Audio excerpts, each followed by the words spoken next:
Hey guys, it's Bob Ferngren and I'm back with another 8-minute video. These videos are all designed to help speed up your learning curve in network marketing. And this one is one you're going to want to pay attention to, take some notes, but more importantly, take some action. You know, thinking about something, preparing to do something, all that's cool. The difference is taking action. Take action. So in this series of videos, I've been sharing with you the importance, the critical importance of gathering customers. I mean, you have a business, and the way I've been trying to help you understand it is, look at it like a retail store. You own a retail store. You want to maximize the number of customers coming through there. You also want to maximize the number of items customers are purchasing there. And you do that by adding value. We'll talk more about that in the coming videos. But you want to add value. You want to maximize that store. You have a rent you have to pay. You have employees you have to pay. And you want to pay yourself, right? So you want to get as many customers purchasing as much stuff that you have as possible. That's a smart business person. Well, the cool thing about network marketing is, as soon as you join as a business builder, you're also able to open up other stores. You have the right to open up as many stores as you want, meaning signing up and helping folks on your team achieve the business builder level, whatever it's called in your particular company, so that they can also gather customers. And what do they want to do in their stores? They want to get as many customers purchasing as much stuff as they can. And how do they do that? By adding value, right? Critically important. But those new business builders you just signed up, they also have the right to open up as many other businesses as they want. And guys, that just goes on and on and on. Everything after you is yours.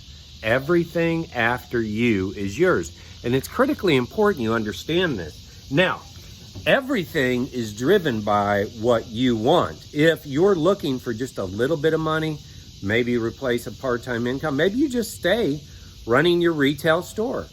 Good, it's okay. Nobody's saying bad things about that. If you're looking for a little bit of money, maybe you want to open up a couple other stores and help those people really maximize their customer base. Maybe one or both of those want to also open up more stores themselves. That's up to them, just like it's up to you what to do. But it's critically important you understand that if you're looking for anything beyond, whatever, I mean, a little bit to a lot, you're going to have to add business builders, add more stores, if you will, to your portfolio. And I've been talking to you about, well, you got to identify who those are. Look, some people don't want to run a store. And they don't want to open up more businesses, but they love your products, right? Some people maybe just want to tell others about your products.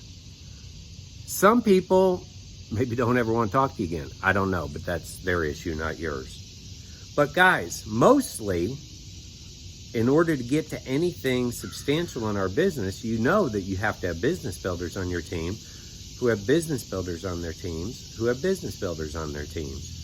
And the cool part is, this is cool, you like this. You know, if you were to prospect for and recruit, teach, coach, train, develop, support 3 right people, I can tell you that 3 right people will do the same thing, meaning they're going to minimally sponsor, teach, coach, help, support at least 3 business builders. And guess what those 3 right people will do? So try not to overthink this thing. Try not to overthink it. If you look at the previous videos, I've talked to you about identifying what you're looking for. What are the characteristics that you want someone who's going to run a store on your team having? Work ethic, discipline, act like a grown-up, sets goals, has a purpose, has high belief levels. There's more to it, but that's really your responsibility to identify what you're looking for in a business builder. I say this to people all the time. Most people in network marketing just take the shotgun out and just start spraying it everywhere. Sometimes you hit something. And then there's people in network marketing that understand you have to really be able to target what you're looking for in order to get it. In other words, rifle fire, sniper. You're not going to take down an elephant with a shotgun. You're going to maybe wound him a little bit, but you know what it takes to take down an elephant. And don't you ever hurt an animal. I love animals. So my point is that you got to know what you're looking for. Okay, so we know they're busy, and that's maybe one of your biggest concerns or fears. So I'm going to give you a technique that has worked for me. It's a technique that I'm going back to. You know, I think, where we are currently in the world, people are hiding behind busy again. There was a time they weren't hiding behind busy, but they're hiding behind busy. And the truth is, the way that I present this opportunity is I could share, it sounds something like this. If I could share something with you that you could do alongside what you're already doing without interrupting your busy lifestyle, would that be something you'd like to know more about? You see, I take the time thing off the table right away. If you wait for the time thing, they're going to give it to you. They're going to say, well, I'm a little busy right now, but you just took that off the table when you present it to them. So I shared this in a training session that is actually also a prospecting session, something we call power hours, that all of our top performers go on these every Tuesday and Thursday night. An amazing business growth. I'll tell you more about what we're doing there in future videos. But I shared this. Now, I learned it from another 7-figure network marketer.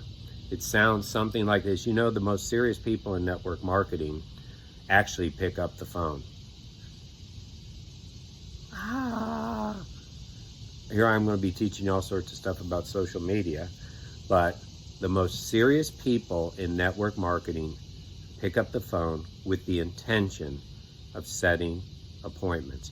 The most serious people in network marketing pick up the phone with the intention of setting appointments. Now you're going to quickly run to, but Bob, nobody answers their phone. You're absolutely right, they don't. So stay with me, because you've got to be able to get through to them. For years and years and years and years, we called ourselves life interrupters, right? So we've got to be able to interrupt what they perceive to be a busy lifestyle, to be able to give you 15 minutes to make sure that they understand, have an opportunity to learn what you're doing, and may choose to join your team, right? So you call them up and you leave you call them up knowing pretty much, probably 90% of them are going to go into voicemail. I'll go into the one if it doesn't go into voicemail in a minute. Make sure you're busy when you call them up too, like doing something. And I'll explain why in a minute. You call them up, it goes to voicemail, because most of them do nowadays, and you say, Susie, call me as soon as you get this. Now, you immediately follow that with a text, a text that's going to their phone, not a Facebook message, a text that says, please listen to the voicemail. So now they got a voicemail and they have a text. Now, what do you think the chances are they're going to call you back if that happens? I think they're very, very, very high. And so now I've not given away anything, have I? I've given away nothing. My goal is to get a meeting. Now listen, this is something you won't do if you don't personally believe in your company's opportunity. So I'm not making you do it. You may just want to sell some products. But in terms of, for the folks who really believe they found their golden ticket and have a heart to help others do that, we've got to break through. There's a lot of noise out there, right? So it goes to voicemail. You leave them a message that says, hey, please, please, please call me as soon as you get this, because it's important. You want them to know what you know. And then immediately follow up with a text that says, please listen to your voicemail. Now I'm thinking you're going to get a call back. And when you get a call back, because you're busy, you're going to say, Sally, I really don't have time to talk to you right now. There's something really important I want to share with you. Can I have 15 minutes tomorrow at 2 o'clock? Again, you either believe it's important enough, you either, in my mind, and I'm not saying this is you, but in my mind, you either care enough that you want to share this opportunity with them, or you don't. And so your goal is to set appointments. To get real business builders, I can tell you just send them a message isn't going to work. I mean, that's a cop-out. To get real business builders, you have to set appointments. Now, if you're brand new, you always do that with your coach, sponsor, mentor, but you have to have meaningful meetings. Professionals expect to be treated professionally. You know, that's just true. I'll get more into that. These are only 8-minute calls. Okay, Bob, what happens if they answer the phone? Remember what I said earlier. Don't call unless you're busy. Like, call just before you have something coming up and say, oh, Susie, really, I was just calling you to set an appointment. I don't have time to talk now. Does 2 o'clock tomorrow work or 9 o'clock tonight work? You're setting an appointment. Now, I believe you should send whatever your company's opportunity video, you know, say an hour before your appointment. But here's the deal. Listen, you know this. More meetings means more money. You know, when you do this on the fly, it pays you not a whole lot. When you do it with intention and professional, by having appointments, you grow a serious business. Hey, a lot more on this one coming your way. Let's go.